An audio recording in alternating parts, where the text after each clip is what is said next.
Happy movie night presenting the pursuit of happiness. कैसा हो यदि आपको 6 महीने तक एक ऐसी नौकरी करनी पड़े जिसमें आपको एक पैसा भी नहीं मिलेगा, और तो और इस नौकरी की वजह से आपको बेघरों की तरह जीवन जीना होगा। यह मूवी क्रिस गार्डनर की जीवन की एक सच्ची कहानी है, जो कि क्रिस गार्डनर द्वारा लिखी best selling book the pursuit of happiness की रीमेक है। यह one of the best motivational movie है, इसीलिए इसे शुरू से लेकर आखिरी तक जरूर देखना। इस मूवी की शुरुआत में हमें दिखाया जाता है कि कैसे सैन फ्रांसिस्को शहर की सुबह सभी लोग अपने अपने कामों के लिए निकल पड़ते हैं और किसी के पास इतना समय नहीं होता कि किसी और की सुध ले सके। क्रिस गार्डनर अपने बेटे क्रिस्टोफर जूनियर को डे केयर स्कूल में छोड़ने जा रहा होता है। वहां से निकलते हुए क्रिस स्कूल के ही एक स्वीपर को दीवार पर लिखी हैप्पीनेस की गलत स्पेलिंग और FUCK मिटाने के लिए कहता है। क्रिस जब अपनी बस का इंतजार कर रहा था, तभी वहां एक बेघर आदमी आकर उसकी मशीन को टाइम ट्रेवल मशीन होने का दावा करता है। असल में यह एक बोन डेंसिटी स्कैनर है। कुछ साल पहले क्रिस ने अपने जीवन भर की कमाई लगाकर इस मशीन की कंपनी को खरीद लिया था, लेकिन अब उसे यह मशीन बेचने में बहुत परेशानी हो रही है। उसे अपना परिवार चलाने के लिए महीने में कम से कम 3 मशीन्स बेचना जरूरी है। क्रिस की वाइफ लिंडा उसके नाकामयाब होने से नाराज है। क्रिस के पास अपनी कार पार्किंग टोल भरने के लिए भी पैसे नहीं होते, इसलिए पुलिस उसकी कार को ले जाती है। एक दिन क्रिस को अपने बेटे का रबिक्स क्यूब मिलता है, जिसे वह टीवी की मदद से सीखने की कोशिश करता है। एक दिन क्रिस जब अपने काम पर जा रहा था, तब उसके सामने एक लग्जरी कार आकर रुकती है, जिसमें से उतरने वाला आदमी बहुत ही खुश नजर आ रहा था। क्रिस उस आदमी से कहता है कि मेरे पास आपके लिए 2 सवाल हैं। पहला कि आप क्या करते हैं, और दूसरा कि आप कैसे करते हैं। इस पर वह बताता है कि वह एक स्टॉक ब्रोकर है, और स्टॉक ब्रोकर बनने के लिए सिर्फ 2 क्वालिटीज चाहिए, आपको मैथमेटिक्स और लोगों से बात करना आना चाहिए। अगले दिन क्रिस अपनी वाइफ लिंडा से कहता है कि वह स्टॉक ब्रोकर बनेगा। इस पर वह क्रिस का मजाक उड़ा देती है। अब क्रिस डीन विटर्स के ऑफिस के बाहर पहुंच जाता है, लेकिन उसे अपनी मशीन के साथ अंदर जाने में शर्म आ रही थी, इसलिए वह पास खड़ी एक लड़की को, जो कि गिटार बजा रही थी, $1 के साथ अपनी मशीन रख जाता है और कहता है कि जब मैं लौट के आऊंगा तो और पैसे दूंगा। अब जब ऑफिस में क्रिस फॉर्म कलेक्ट कर रहा था, तभी वह बाहर देखता है कि वह लड़की उसकी मशीन लेकर भाग रही है, और क्रिस उसका पीछा करने लगता है, लेकिन आखिरकार वह लड़की भाग जाती है। अगले दिन क्रिस को पता चलता है कि उसके बेटे क्रिस्टोफर को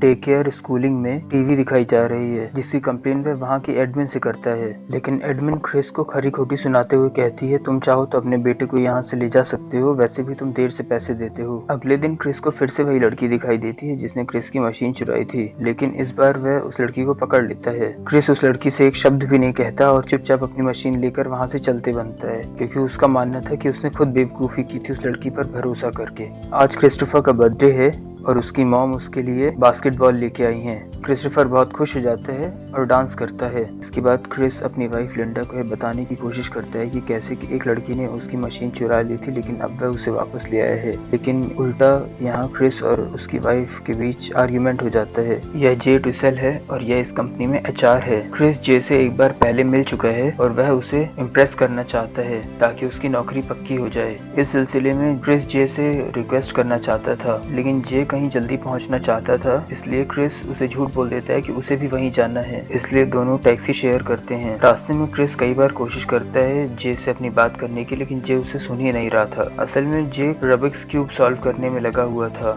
ऐसे में क्रिस उसे बताता है कि मैं इसे सॉल्व कर सकता हूँ। असल में क्रिस ने कभी रबिक्स क्यूब को पूरा सॉल्व नहीं किया था, लेकिन उसके पास यही एक चारा था जे का ध्यान खींचने का। क्रिस काफी समय लेता है, लेकिन आखिरकार वह रबिक्स क्यूब को सॉल्व कर देता है और जे उससे बहुत ज्यादा इम्प्रेस हो जाता है। इसके बाद जे टैक्सी से बिना पैसे दिए उतर के चला जाता है। अब जे देखता है कि मीटर में $18 हो चुके हैं, लेकिन उसके पास सिर्फ $5 बचे हैं, इसलिए वह टैक्सी से उतर के भागने लगता है। जैसे ही वह मेट्रो के अंदर घुसता है, उस दरवाजा बंद हो जाता है और उसकी मशीन बाहर रह जाती है। तभी हमें दिखाया जाता है कि बाहर वही होमलेस आदमी घूम रहा था। क्रिस की वाइफ लिंडा पिछले 4 महीनों से घर चलाने के लिए डबल शिफ्ट कर रही थी, लेकिन अब वह इन सब चीजों से तंग आ चुकी है और वह घर छोड़ने का फैसला करती है। क्रिस भागते हुए अपने घर पहुंचता है, लेकिन वह देखता है कि लिंडा अपना सामान और क्रिस के बेटे क्रिस्टोफर को अपने साथ ले गई है। क्रिस अपने आप को संभाल पाता उसके पहले ही डीन विटर्स से एक कॉल आता है। यह कॉल उसके इंटरव्यू के लिए था। वहां से उसे एक मोबाइल नंबर दिया जाता है जिस पर उसे अगले दिन कॉल करना था, लेकिन उसे अपने पूरे घर में एक भी पेन नहीं मिलता।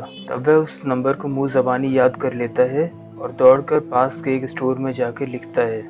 उस स्टोर पर क्रिस को उसका एक पुराना दोस्त मिल जाता है जो उसे लगातार फुटबॉल मैच का स्कोर बता रहा था। इसके बावजूद क्रिस वह नंबर बड़ी आसानी से याद रख पाता है। यहाँ हमें दो बातें पता चलती हैं। पहली कि क्रिस नंबर्स के साथ सच में बहुत अच्छा है। दूसरी कि क्रिस के उस दोस्त ने क्रिस से $14 उधार ले रखे हैं। अगले दिन क्रिस लिंडा से मिलता है और उनके बीच क्रिस्टोफर की कस्टडी को लेकर आर्ग्यूमेंट हो जाता है। इसके बाद क्रिस अपने बेटे क्रिस्टोफर को अपने साथ ले आता है। क्रिस ने 3 महीनों से अपने घर का रेंट नहीं दिया है, इसलिए क्रिस का मकान मालिक पेंट का बहाना करके घर खाली करने के लिए कहता है। इस पर क्रिस उसे कहता है कि वह खुद पेंट करेगा। क्रिस जब पेंट कर रहा था उसी वक्त उसके दरवाजे पर पुलिस आ जाती है। आपको याद होगा कि इस मूवी की शुरुआत में कैसे क्रिस की कार पर बहुत सारी टोल पेनल्टीज लगी हुई हैं। इसी वजह से उसे अरेस्ट कर लिया जाता है। क्रिस सारे पैसे चुका देता है, लेकिन उसके पास कुछ पैसे कम पड़ रहे थे, इसलिए उसे पनिशमेंट के तौर पे रात जेल में गुजारनी थी। ऐसे में क्रिस लिंडा को कॉल करता है और उसे कहता है कि वह क्रिस्टोफर को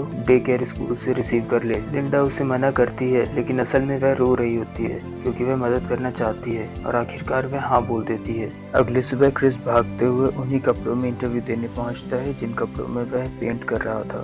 क्रिस को इस हालत में देखकर इंटरव्यूअर्स हैरान और परेशान हो जाते हैं। इंटरव्यू में क्रिस बहुत ही खुश मिजाजी के साथ मिलता है और वह अपने इस हुलिये के लिए माफी मांगते हुए सारी बात सच सच बता देता है। पर इंटरव्यूअर की हंसी छूट जाती है। क्रिस उन्हें बताता है कि वह कुछ इस तरह का आदमी है कि जिसे अगर किसी क्वेश्चन का आंसर नहीं पता तो वह सीधे बोल देगा कि उसे इसका सॉल्यूशन नहीं पता, लेकिन उसे यह पता है कि उसे इसका सॉल्यूशन कैसे ढूंढना है और वह उसे ढूंढ कर रहेगा। यह सुनकर इंटरव्यूअर्स प्रभावित तो होते हैं, लेकिन वे क्रिस से पूछते हैं कि तुम क्या सोचोगे यदि तुम्हें पता चले कि हमने किसी ऐसे व्यक्ति को चुन लिया है जो बिना शर्ट के इंटरव्यू देने आया था। इस पर क्रिस मजाकिया अंदाज में कहता है कि उस व्यक्ति ने जरूर बहुत ही शानदार पैंट्स पहने होंगे। इस पर सभी इंटरव्यूअर्स बहुत हंसते हैं। इंटरव्यूअर्स में से एक व्यक्ति वो भी था जिसके साथ एक बार क्रिस ने टैक्सी शेयर किया था और आखिरकार क्रिस का सिलेक्शन हो जाता है इंटर्नशिप के लिए। अब क्रिस को पता चलता है कि उसे इस इंटर्नशिप के दौरान 6 महीनों तक कोई पैसे नहीं मिलेंगे। थोड़ा सोचने के बाद क्रिस इंटर्नशिप के लिए हाँ कर देता है। स्टॉक ब्रोकर की पोजीशन के लिए सिर्फ 20 लोगों को इंटर्न के तौर पर रखा जाएगा और उन 20 में से सिर्फ एक ही चुना जाएगा जो आखिर में स्टॉक ब्रोकर बन पाएगा।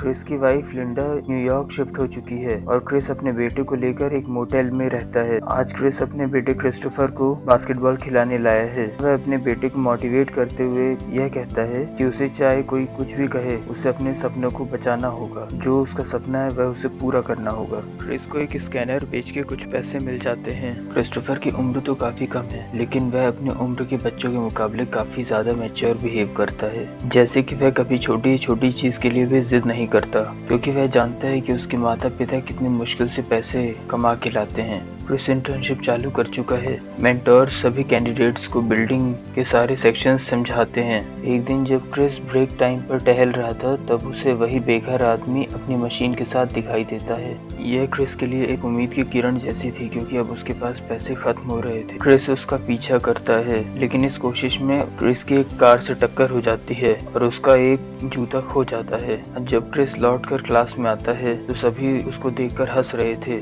एक लड़का क्रिस को आकर बताता है कि तुम एक पैर का जूता पहनना भूल गए हो। इस पर क्रिस उसे धन्यवाद देकर आगे बढ़ जाता है। यहाँ हमें पता चलता है कि क्रिस का पेशेंस लेवल कितना हाई है। क्रिस पूरी मेहनत से सीखने में लगा रहता है। इसी बीच एक समय ऐसा भी आता है जब क्रिस को ऐसा महसूस होता है कि शायद वह अपना समय और अपने बेटे का भविष्य दोनों खराब कर रहा है। क्रिस के पास कमाई का कोई भी सोर्स नहीं है, इसलिए उसे बहुत ही कम पैसों में गुजारा करना पड़ता है। क्रिस जिस मोटेल में ठहरा हुआ है, अब उसका मालिक भी क्रिस पर पैसे देने के लिए दबाव बना रहा है। क्रिस को पता चलता है कि आमतौर पर फाइनली वही सेलेक्ट होता है जो कंपनी को सबसे ज्यादा पैसे कमा कर देता है। असल में यहाँ इंटर्न भी वही काम करते हैं जो स्टॉक ब्रोकर करता है। बस फर्क इतना होता है कि इंटर्न्स को सिखाया जाता है और उनकी कोई जिम्मेदारी नहीं होती, ना ही उन्हें कोई पैसे मिलते हैं। बाकी के इंटर्न्स ऑफिस में 9 घंटे बिताते हैं, लेकिन क्रिस के पास सिर्फ 6 घंटे हैं, क्योंकि उसे क्रिस्टोफर को लेने जाना होता है। समय बचाने के लिए क्रिस कॉल्स के बीच में रिसीवर को नीचे नहीं रखता। ऐसा करके वह दिन भर में 8 मिनट बचा लेता है।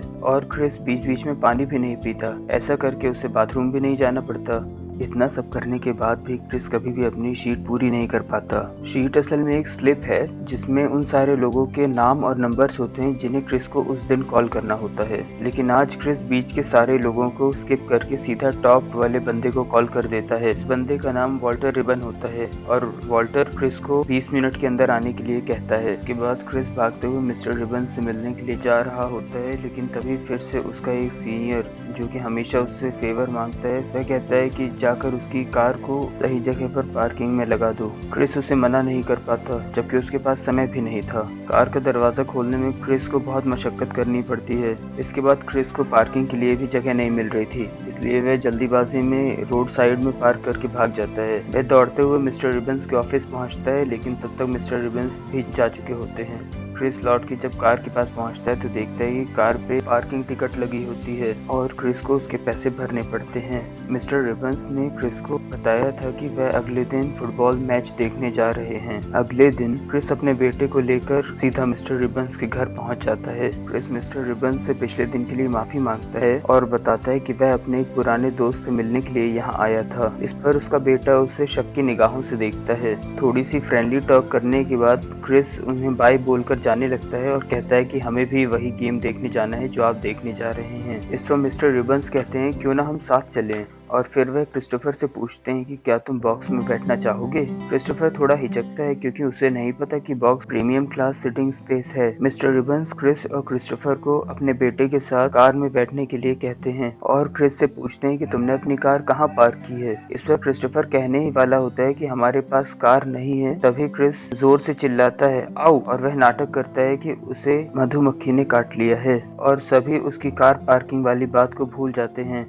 स्टेडियम में क्रिस मिस्टर रिबन्स के कई दोस्तों से मिलते हैं। वे सभी बहुत ही इंटरेस्टिंग बातें कर रहे थे, लेकिन क्रिस के दिमाग में बस एक ही बात चल रही थी और वह यह थी कि क्या मिस्टर रिबन्स क्रिस की कंपनी डीन विटर्स में इन्वेस्ट करेंगे। असल में मिस्टर रिबन्स के पास मिलियंस की पेंशन थी। क्रिस जब मिस्टर रिबन्स को इन्वेस्टमेंट के लिए सजेस्ट करता है तब मिस्टर रिबन्स एकदम चौंक जाते हैं क्योंकि उन्होंने नहीं सोचा था कि क्रिस को उनकी पेंशन के बारे में पता होगा। और मिस्टर रिबन्स बस इतना ही कहते हैं कि अभी के लिए गेम एंजॉय करो, और वह अपना पैसा इतनी आसानी से क्रिस के हाथ में नहीं देंगे। जाते वक्त क्रिस मिस्टर रिबन्स के सारे दोस्तों से उनके विजिटिंग कार्ड ले लेते हैं और मूवी में आगे दिखाया जाएगा कि कैसे क्रिस मिस्टर रिबन्स के कई दोस्तों से अपनी कंपनी में इन्वेस्टमेंट करवाते हैं। 4 महीने बीत चुके हैं और क्रिस सारे स्कैनर्स बेच चुका है। सब कुछ सही जा रहा था। लग रहा था कि शायद क्रिस ने जो सपना देखा है वह पूरा कर लेगा, लेकिन फिर क्रिस को एक लेटर मिलता है। इसमें लिखा होता है कि लंबे समय से टैक्स न पे करने की वजह से यूएस गवर्नमेंट उसके बैंक अकाउंट से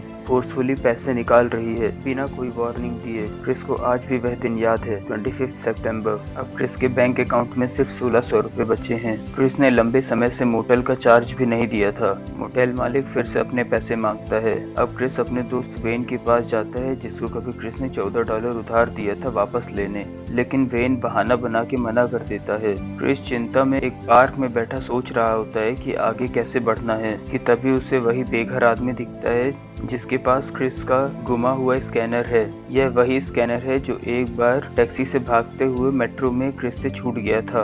क्रिस जाकर अपना स्कैनर वापस लेता है, लेकिन पूरे समय वह बेघर आदमी उस स्कैनर को अपनी टाइम मशीन होने का दावा करता रहता है। क्रिस अपनी मशीन को साफ करता है और एक डॉक्टर से अपॉइंटमेंट लेकर उसे बेचने जाता है, लेकिन वह मशीन उस डॉक्टर के सामने काम ही नहीं कर रही थी। शायद खराब रखरखाव की वजह से वह मशीन खराब हो गई थी और वहां से क्रिस को खाली हाथ वापस आना पड़ता है। मोटेल पहुंचकर क्रिस देखता है कि उसका सारा सामान बाहर पड़ा हुआ है। क्रिस और उसका बेटा दोनों ही बहुत ज्यादा थके हुए हैं। क्रिस को समझ नहीं आता कि वह क्या करे, कहाँ जाए। इस पूरी मूवी में हम पहली बार देखते हैं कि क्रिस का बेटा क्रिस्टोफर अपना आपा खो बैठता है और रोते हुए जमीन पर लेट जाता है। क्रिस अपने बेटे को गुस्से में चुप करवाता है और फिर से अपने उसी दोस्त के घर जाता है जिसने उससे उधार लिया था, लेकिन वह दरवाजा नहीं खोलता। अब क्रिस मेट्रो स्टेशन में जाकर इंतजार करने लगता है। उसके बेटे के यह पूछने पर कि हम किसका इंतजार कर रहे हैं, क्रिस कहता है कि उसे नहीं पता। थोड़ी देर बाद क्रिस का बेटा कहता है कि यह टाइम मशीन तो नहीं है। इस पर क्रिस जवाब देता है कि हाँ,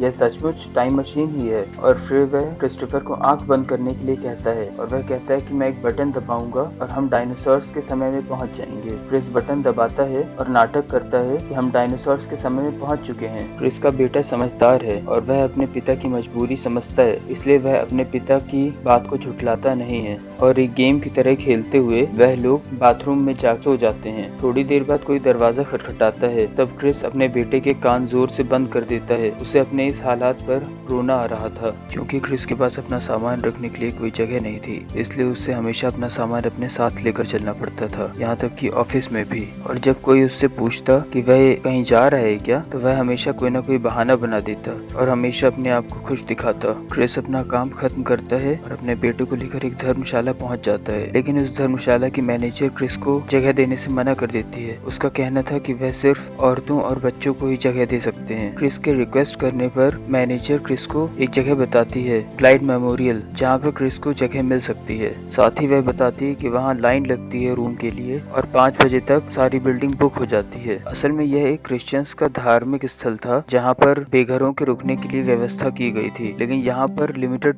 जगह रहती है। क्रिस लाइन में लग जाता है। इस लाइन में लगभग सैकड़ों लोग लगे हुए थे। जैसे ही क्रिस का नंबर आता है, अंदर से मैनेजर आकर अनाउंस करता है कि पूरी बिल्डिंग बुक हो चुकी है और सिर्फ 4 सीट्स बची हैं और बाकी लोग अब जा सकते हैं। अब एक आदमी क्रिस के आगे लाइन तोड़कर घुस जाता है। क्रिस के विरोध करने पर वह हाथापाई भी करता है। यह देखकर क्रिस्टोफर बहुत डर जाता है, लेकिन आखिरकार क्रिस को जगह मिल जाती है। क्रिस अपने बेटे को वॉश बेसिन में नहलाता है। असल में यह जगह बेघरों के रात के रुकने के लिए होती है, न कि दिन के लिए, इसलिए यहाँ सोने के अलावा और कोई व्यवस्था नहीं होती। रात हो गई है, इसलिए सभी के कमरों की लाइट्स बंद कर दी जाती हैं। क्रिस अपने बेटे को सुलाता है और बाहर जाकर स्कैनर को चेक करने लगता है कि आखिर उसमें खराब क्या हुआ है। थोड़ी ही देर में बाहर की लाइट्स भी बंद हो जाती हैं। स्ट्रीट लाइट की रोशनी उसके कमरे के अंदर आ रही थी। वह रात भर खड़े खड़े अपनी किताब पढ़ते रहता है। क्रिस जहाँ रुका है यह एक मेमोरियल है, इसलिए यहाँ हर रोज नए सिरे से रूम भरे जाते हैं। इसलिए क्रिस को अभी भी अपना सामान अपने साथ लेकर ही ऑफिस जाना पड़ता है और अभी भी उसे नए नए बहाने सोचकर सभी लोगों को बताने पड़ते हैं कि क्यों वो अपना सारा सामान अपने साथ लेकर जा रहा है। क्रिस अपना काम जल्दी खत्म करना सीख जाता है, या यूँ कहें कि उसे सीखना पड़ता है, क्योंकि 5 बजे से पहले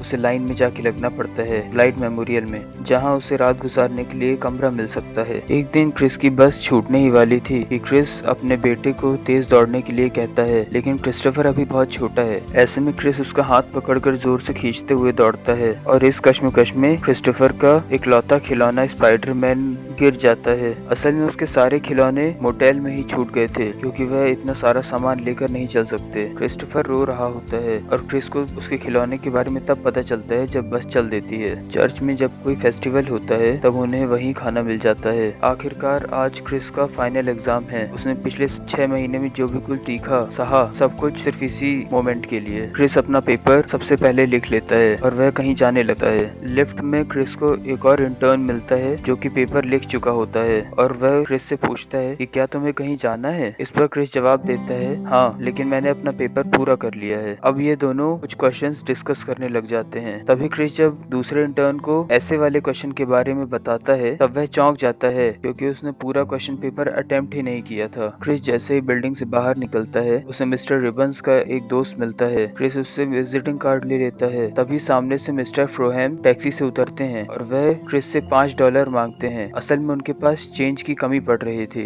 लेकिन क्रिस के पास चंद डॉलर ही बचे हैं। क्रिस थोड़ा हिचकिचाने के बाद $5 मिस्टर फ्रोहेम को दे देता है। मिस्टर फ्रोहेम वही हैं जो इंटरव्यूअर्स पैनल में हाईएस्ट पोस्ट पर हैं, इसलिए क्रिस उन्हें नाराज करने का रिस्क नहीं ले सकता। कुछ दिन ऐसे भी बीतते हैं जब क्लाइड मेमोरियल में सारे रूम फुल हो जाते हैं। ऐसे में क्रिस ट्रेन टिकट लेकर ट्रेन में ही सो जाता है। क्रिस के पास अब एक भी पैसा नहीं बचा, इसलिए वह अपना ब्लड डोनेट करता है और उस पैसे से स्कैनर को ठीक करने के लिए कंपोनेंट खरीदता है। क्रिस को फिर से मेमोरियल में जगह मिल जाती है। क्रिस्टोफर अपने पिता का संघर्ष देख रहा था। वह अपने पिता से पूछता है, क्या मॉम आपको मेरी वजह से छोड़ के चली गई हैं? इस पर क्रिस जवाब देता है, नहीं, मॉम अपनी मर्जी से गई हैं। इसके बाद क्रिस अपनी मशीन ठीक कर लेता है और उसे एक डॉक्टर को बेच देता है। क्रिस बहुत थक गया है और वह जानता है कि उसका बेटा भी बहुत थक चुका है, इसलिए वह एक रात होटल में बिताने का मन बनाता है। क्रिस अपने बेटे के साथ बीच भी घूमने जाता है। आज क्रिस का फाइनल इंटरव्यू है। मिस्टर फ्रोहेम क्रिस की शर्ट की तारीफ करते हैं। क्रिस कहता है कि मैंने सोचा इस बार शर्ट पहन कर चलना चाहिए। इस पर मिस्टर फ्रोहेम कहते हैं ठीक है, लेकिन कल भी एक अच्छी शर्ट पहन कर आना, क्योंकि कल तुम्हारा यहाँ पर पहला दिन है एक स्टॉक ब्रोकर के तौर पे। यह सुनते ही क्रिस की आंखों में आंसू आ जाते हैं। वह अपने जज्बात संभाल नहीं पा रहा था, लेकिन वह कोई इमोशंस जाहिर नहीं करता। इसके बाद मिस्टर फ्रोहेम क्रिस के दिए हुए $5 उसे वापस करते हैं और क्रिस वहाँ से बाहर निकल आता है। क्रिस आखिरकार सफल हो चुका है, उसकी मेहनत सार्थक रही। क्रिस भीड़ से भरी इस सड़क में खुद के लिए तालियां बजाता है जोर जोर से। क्रिस के पास अपनी खुशी